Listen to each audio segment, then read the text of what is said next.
In a world where quarterback room secrets were kept behind closed doors, two men were brave enough to use their keys to open them up to the world.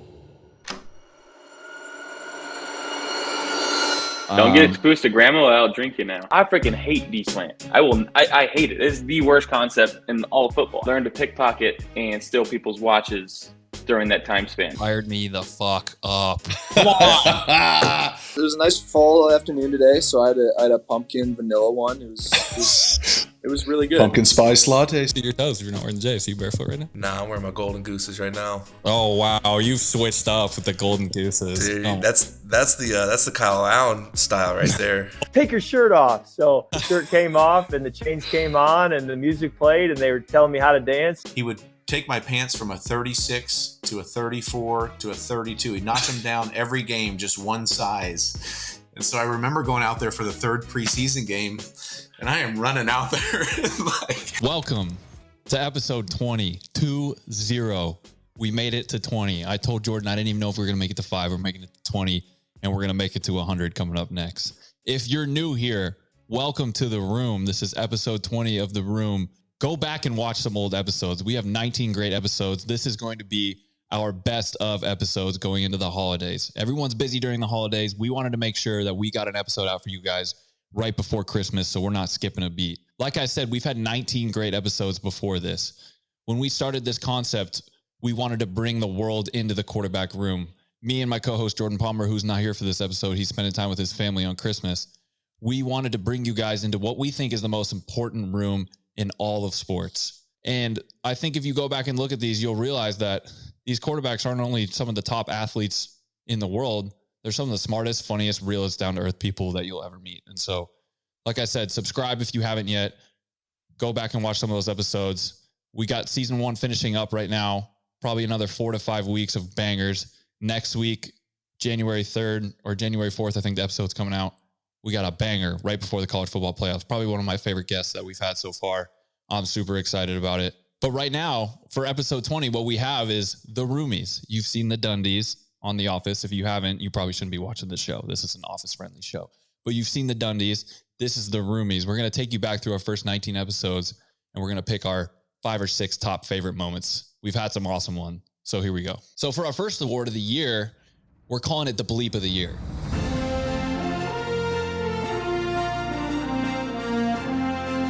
Now, on our show, a lot of times we're going to out things for different reasons. We're going to out, not really cussing. We won't out cussing, but we're going to out when people are going to say things that they don't necessarily want to say. Now, this isn't a live show. We're trying to give you the most honest things, but sometimes things get said that aren't supposed to be said. Now, for this one especially, this one is going to go out to our close friend, Josh Allen. So congratulations, first of all, on your Bleep of the Year. Now, Josh was one of our first episodes. I think he was episode 3, and we tried to get him to tell us the address of his house, which wouldn't have gone well, and we probably would have cut it out anyways, but it ended up going in another direction where he basically showed the address of my house on Apple Maps. So Bleep of the Year goes to Josh Allen. Here's the clip. Where are you at right now? I am in Buffalo, New York, in a basement. Hey. Oh, you're in your house, right? We're going to drop the, can you send us the address? The location? Yeah. It is, hold on, I got to look it up real quick. Wait, and then put the door code on there too. Give me one second. That big piece of land? Is that where it is? Yeah. Well, it's right next to that one piece. Okay. Next to that big lake? Yep. Got the big lake, big house and the big lake. But if you really want my address, let's find it. Hold up. Please. All right. Take a right on. I'm finding Where's he my going with house. this? Turn left there. Are you talking about Back of the California? cul-de-sac? Yeah. You were close. You were close. I actually I know, know yours by heart. If you want me to throw that one up here, I'm your neighbor. if you want to. Okay, congratulations, Josh, on the first Roomie of the year. It's a high honor. I hope that you don't take it lightly. You got a lot of accolades in your life right now, so don't take this one lightly. Next up, we have our Jordan Palmer impression of the year.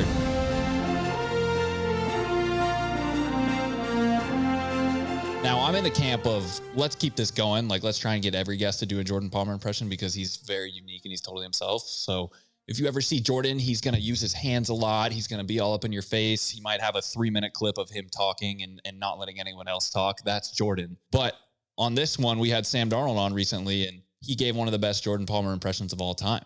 Here's the clip. Jordan Palmer.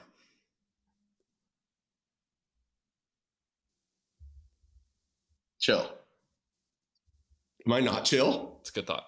That was a half answer. Am I not chill? That was so chill. That was a freaking lie. That was a sideways answer. No, you're chill. You're chill. I was just trying to get you to panic, and your face is red. Is it hot in here? All right, Sam, congratulations. I don't like people are probably going to be mad because our first two roomies went to our closest friends, but you know, it is what it is. We are a little biased here. But for our next one, it's a guy that I've actually never met in person before. We're going to call this one Trendsetter of the Year.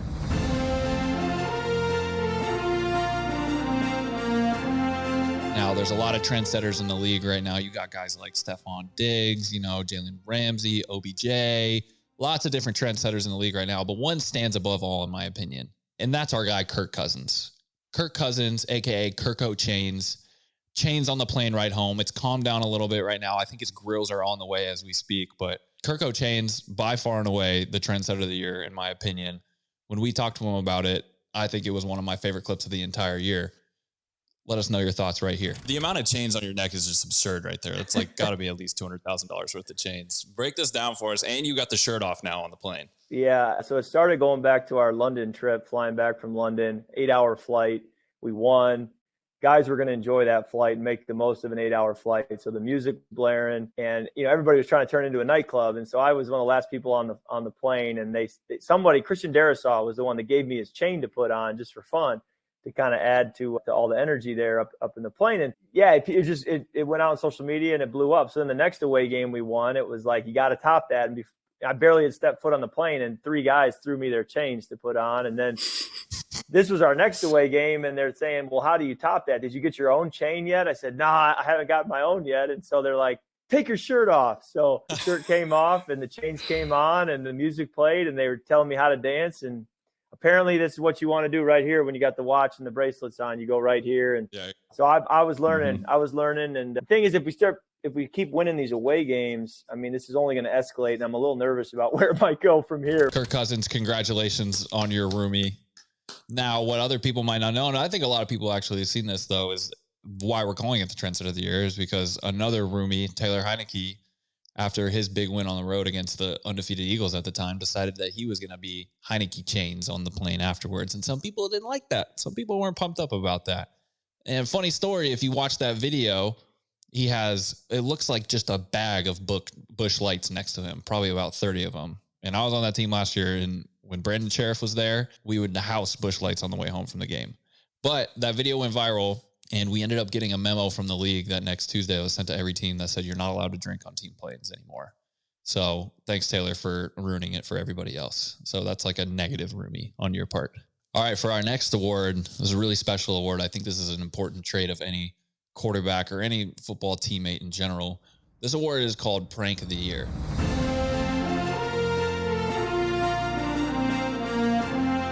Now, there's probably one prankster that's far and above all that I've seen, that I've been around, and his name's Ryan Fitzpatrick. Ryan Fitzpatrick, if you guys haven't watched that interview with Ryan, go back and watch it. I forgot what episode it is, but Ryan was one of my favorite teammates of all time. I played with him 1 year in Washington at the back end of his career. Jordan, my co-host, played with him at the front end of Ryan's career. I think it was either his first year or second year, but this is a hilarious story about Ryan, Carson Palmer, Jordan's brother, and Jordan, of how they pranked their OC, and it's winning our roomie Prank of the Year. So here's the clip. First of all, Carson missed 12 games that year. We finished 4-3-1, so we won 4 games that year. I was not phenomenal, but it was fun. But Carson stopped. I remember coming the slow dose team you hit to TJ. Yeah, I had my eyes closed. I remember that too. So Carson stopped coming to meetings. So Jordan and I drafted a letter and put it in Carson's locker from Ken Zampese, just saying how disappointed Ken was and Carson for not showing up to meetings and really just laying on the guilt thick. And Carson, look, he was hurt. He had the ACL a couple years before, but he was real disappointed he got hurt that year, was down in the dumps about it. So this letter just put him over the top. So he reads it. He's so pissed. He goes straight up to Zampese's office. And we wrote this in Zampese's handwriting. It was perfect. And it just didn't end well. We didn't stop him. We just giggled like schoolgirls and let him go in. And I don't remember how it ended, Jordan. Carson told this story the other day. So Carson sees the letter. Normally, when we wrote that, we thought he would come to us and vent and be pissed. He went right to Zampese's office. And he goes in and he slams the letter down and goes, "What the hell is this?" And Carson goes off. And it was a lot of bent up frustration. Fitzy and I are not in the QB room. We're in the team room. We're just watching shit. We're just watching film. And so Carson comes back downstairs to us, irate and yelling at both of us, but looking at me, right? And so he had gone up to Coach Zampese's office and gone off on Zampese. He's never said it. He's never gone off on any coach. Goes off, and Zampese looks at it and goes, hands in the letter. He goes, "I didn't write this. So next time you come here, you better get your facts straight." And Carson just, all the air out of him comes down and takes the rest of it out on me. And it was like, I'm still at the point where I'm worried about getting cut. And it was just, I don't know, one of the better pranks I've been a part of for sure. So good. Did Zampese ever talk to you guys about it after? Oh yeah. It was I blamed it on Jordan. I think Zampese loved that. He got to, it was an easy scapegoat. That was a good one. All right, Ryan, congratulations. I know that probably means more to you than the 17 years of your career you spent around the NFL and the numerous accolades in your Harvard degree. So congratulations on Roomie Prankster of the Year. That's a great accolade in my opinion. Next one we're going to get to, and this is, well, me and Jordan always talk about this. This is probably one of our favorite parts of the entire show when we do the 2-minute drill.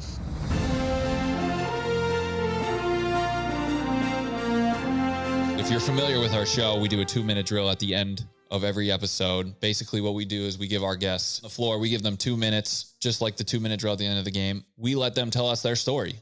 And their stories are incredible. I think when you spend time around quarterbacks as much as I have, as much as Jordan has, as much as all these guys have, you're going to hear so many different points of view and so many different backgrounds and crazy stories and interesting stories. The one we just did with Max Duggan, we might start doing them at the beginning now because Max Duggan did his 2-minute drill at the end and we wanted to have another hour of conversation with him, but the interview was over because we learned so many different things about him. But some are better than others. And I think when we had our guy, Will Levis, on from Kentucky, his 2-minute drill was probably the best one that we had so far. So here's Will Levis on his 2-minute drill. So I would probably just use this time to talk about my personal mantra. And I feel like what has carried me throughout my life and has given me the strength to go out and do the things that I've done, which is never give up. And it goes back to my grandfather, my mom's dad, who built the house that I grew up in and lived next door to me my whole life.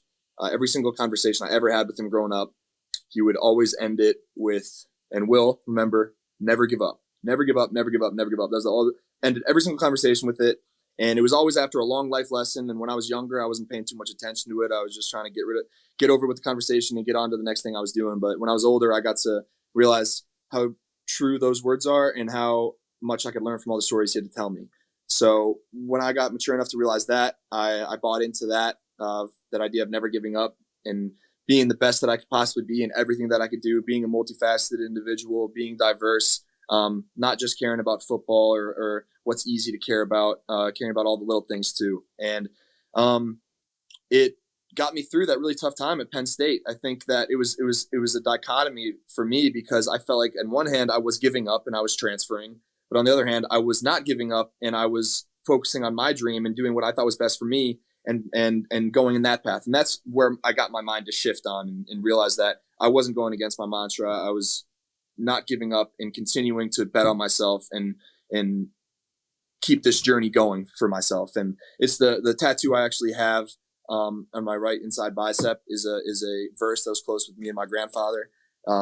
It's the second book of Chronicles, chapter 15, verse 7, which reads, "But as for you, be strong and do not give up, for your work will be rewarded." And that's one thing that I have physically on my body to always kind of bring me back to base. And that's one kind of mantra, one thing to keep in your mind that I think all people of all ages can keep with themselves to get them through whatever life brings their way. And this is officially the best 2-minute drill we've ever had. Fired me the fuck up. Come on. Let's go. That's That awesome. was right on the time, too. The last Yeah, word it was perfect. The timing. Well, when we do this, there's going to be a little football going across. It's going to cross that goal line with no time left. That's a walk-off game winner. I mean, if that didn't fire you guys up, I remember in the episode that fired me up. I don't know if it's playing on the clip, but I'm over here beating my chest after listening to that. That was Will Levis winning the most motivational 2-minute drill of the year. So congratulations, Will Levis. He's going to be out training with Jordan this offseason, so probably more content from him coming soon. All right, and that is a wrap on our first ever Roomies. I hope you guys enjoyed that as much as I did. I hope you guys enjoyed as much as season 1 as I did. And season 1's not over. We're kind of doing this like the MLB All-Star game. It's kind of in the middle of the season, you know? So we might have some Roomies get snubbed at the end, but this season's been awesome. If you're listening right now, go in the comments, put Roomies 2023 and throw in your favorite emoji in there, just so we know that you're deep in this episode and listen to the whole Roomies. We're still doing the jersey giveaway. We hit 5K a couple weeks ago. We're going to do the jersey giveaway.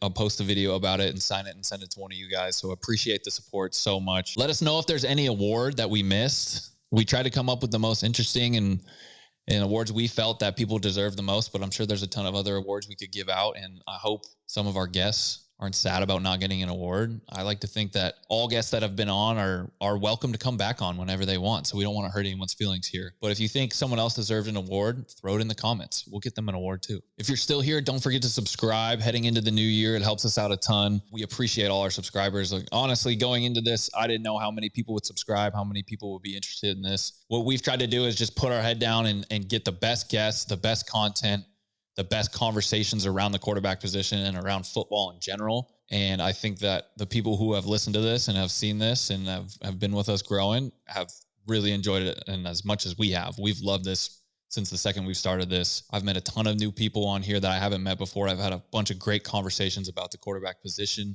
And we're just going to keep continuing to do that, especially as the year goes on. So thanks for being here again. We will see you guys in 2023. 2023 is, I know we keep talking about it, but it's going to be an awesome year for the room. You know, we're trying to go out and play golf with Pat Mahomes. We're trying to go get on the pickleball court with Josh Allen. We're trying to go get a bunch of these guys around the Super Bowl to talk Super Bowl, former Super Bowl winning quarterbacks. I think we just have a lot of great ideas and a lot of great plans and a lot of people who are into this that want to be a part of this. So personally, I'm grateful as we head into the new year for all you guys listening right now, all of our subscribers, everyone that's been here. I know Jordan would say the exact same thing. And I think just from both of us, we're so excited to see where this can go. And we just want to keep pouring ourselves into this and giving you the best conversations around football and the quarterback position. So we appreciate you guys. Thanks for listening to the Roomies. Great episode coming up next week. Can't wait for you guys to see the guests ahead of the college football playoff. That's the only thing I'll give you. Peace.